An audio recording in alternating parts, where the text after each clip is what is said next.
So we're going to continue our exploration of proofs, but we're going to use some properties, some reasons that we haven't used yet. The section that we just came out of, we were doing a lot of talking about segment relationships. So we used a lot of segment addition postulate. We used definition of congruent segments quite a bit. Now we're going to be kind of switching our focus and talking more about angles here. So I'm going to start my proof off just like we've started all the other proofs off.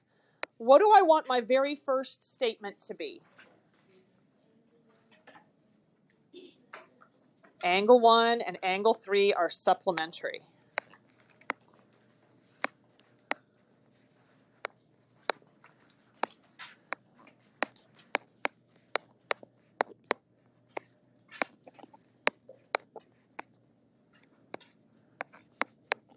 And what's the reason that we're allowed to make that statement? Because it is given. There's another statement that I can fill in right now. I know where it's going to go in the proof. What is that other statement? What I'm trying to prove. And where should that go in the statements? At the very end. So on this proof, that means statement number 6. Measurement of angle 1 is equal to the measurement of angle 3.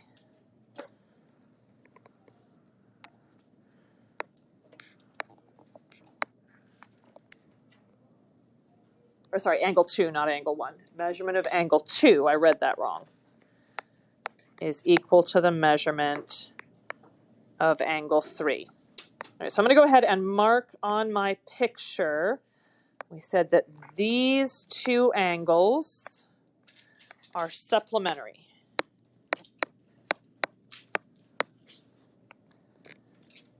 There's another angle pair that I see up there that I know we have a special name for.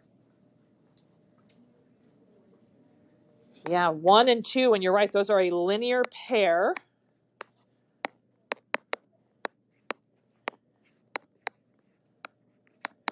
So I'm going to write that down as my second statement. Angle 1 and angle 2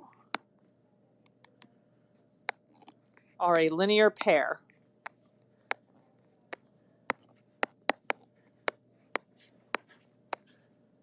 Go ahead and look at your red paper. That didn't come from my given. I looked at the picture. You guys looked at the picture with me and said angles 1 and 2 are a linear pair. How do we know that?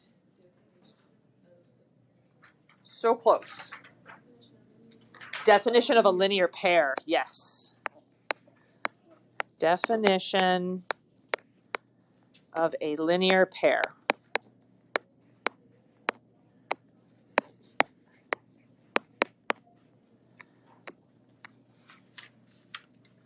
And I feel like I know something about linear pair angles. What's true about angles that form a linear pair? They add up to 180, which means they are supplementary. Angle 1 and angle 2 are supplementary.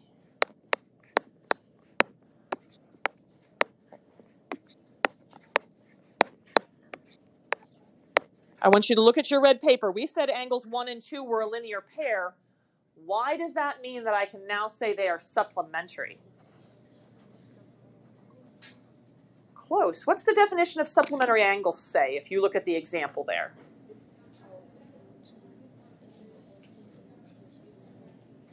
Yeah, they're supplementary if they add to 180, but that's not what I have here. I knew in step 2, statement number 2, that they're a linear pair. Linear pair theorem.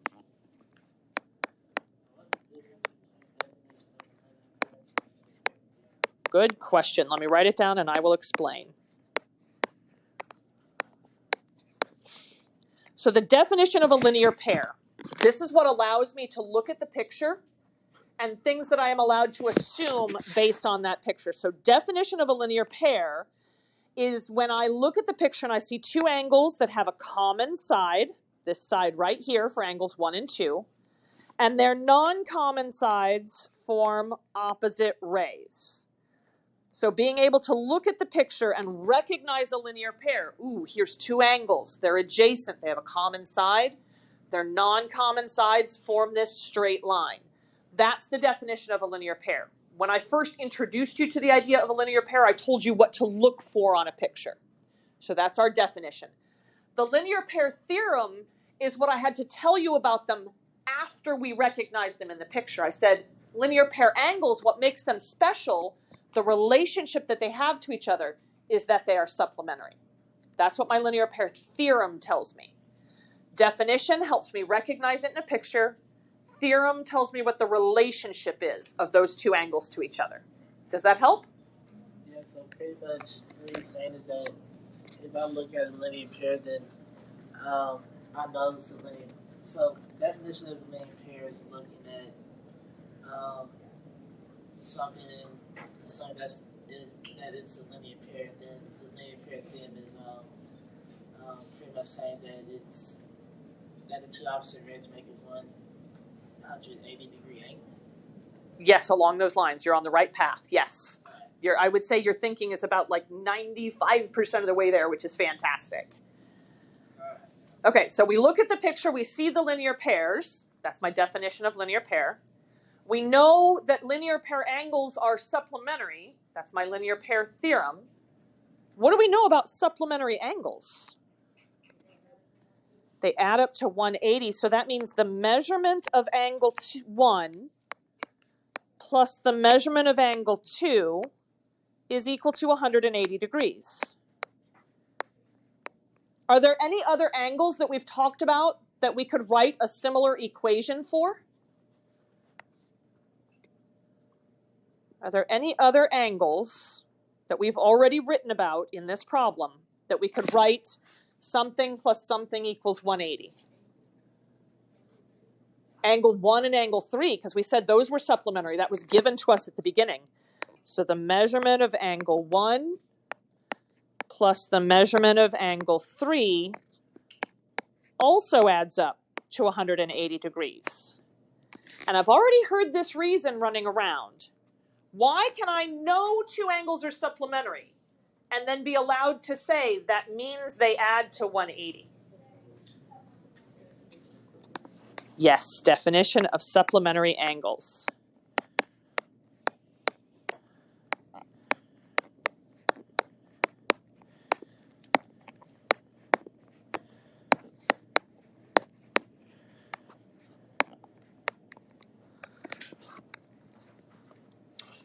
Well, if angle 1 and angle 2 add up to 180, and angle 1 and angle 3 also add up to 180, then the measurement of angle 1 plus the measurement of angle 2 is equal to the exact same thing as the measurement of angle 1 plus the measurement of angle 3. Angle 1 and angle 2 equal 180. Angle 1 and angle 3 equal 180. So they have to be equal to each other then. What am I using there? Substitution, or I could be using what here? There's another possibility. Substitution is not wrong, or transitive property. Either one of those would work here. Substitution or the transitive property.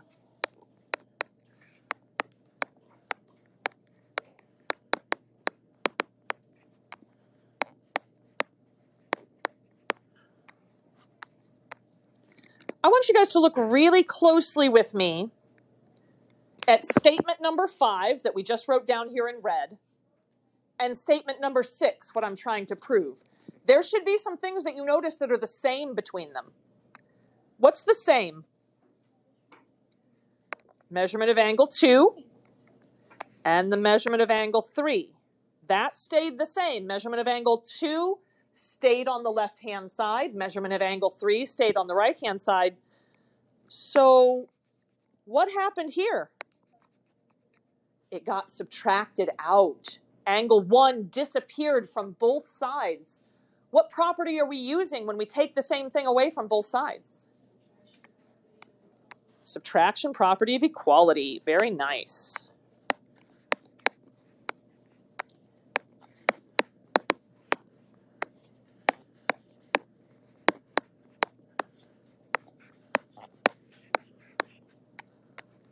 Subtraction property of equality.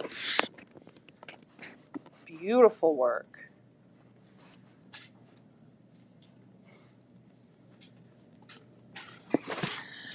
Let's do one more proof together and then we will stop so you guys have time for your skills check. We're going to do number 2. Oh, I'm sorry, you had a question about that one. Oh no, it was kind of unrelated. Oh, okay. What's your question? Can I go to the bathroom? Yes, I can let you do that. What is my first statement? Angle 1 is congruent to angle 2. And the reason that I am allowed to make that statement,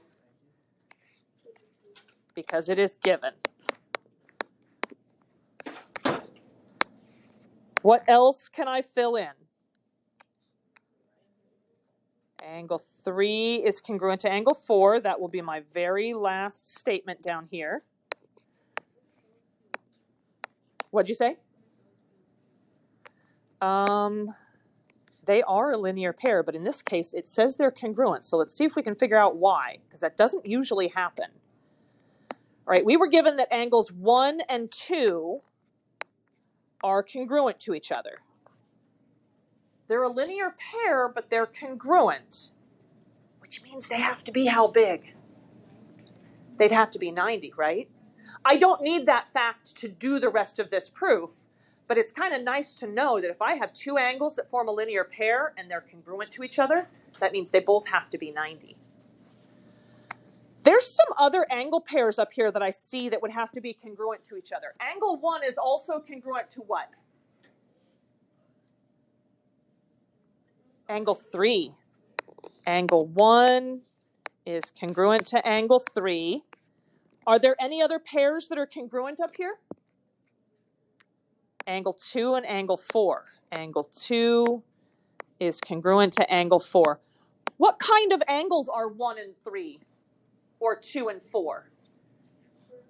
They're vertical angles. So what are we using to say that that means they have to be congruent? Vertical angle theorem.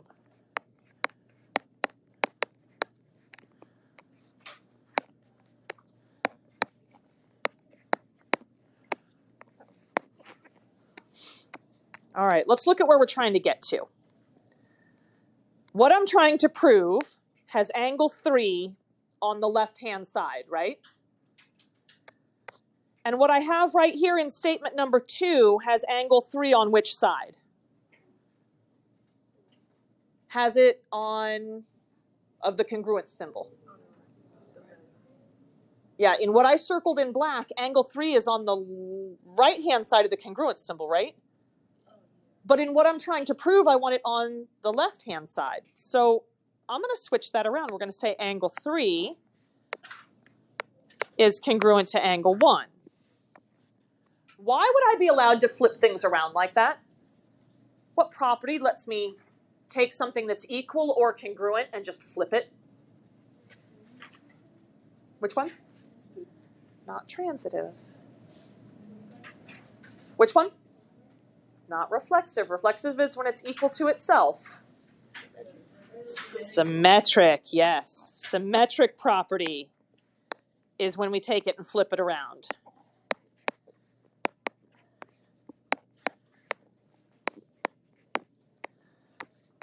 All right, so I'm happy now because I wanted angle 3 on the left-hand side, and I got it there, right? So I want to leave it in that spot. I still want angle 3 on the left-hand side. So once I get it to the left-hand side, it stays there. Somehow I have to get from angle 1 to angle 4. Well, what's the same size as angle 1 other than 3? Angle 2.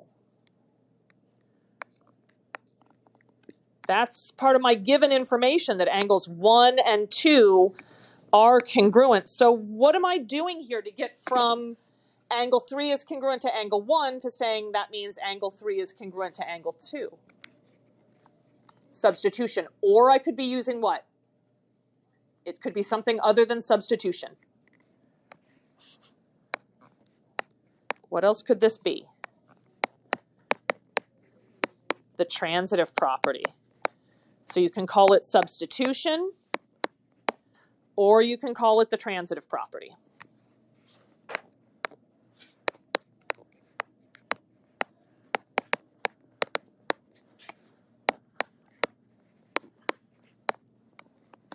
All right.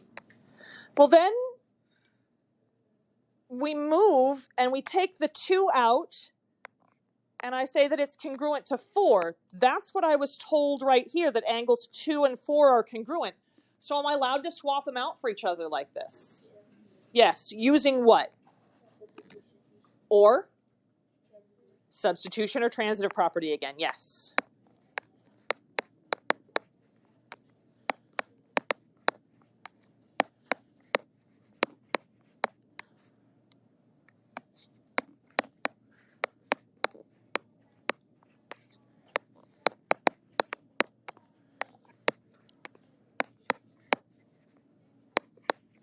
Very nice work.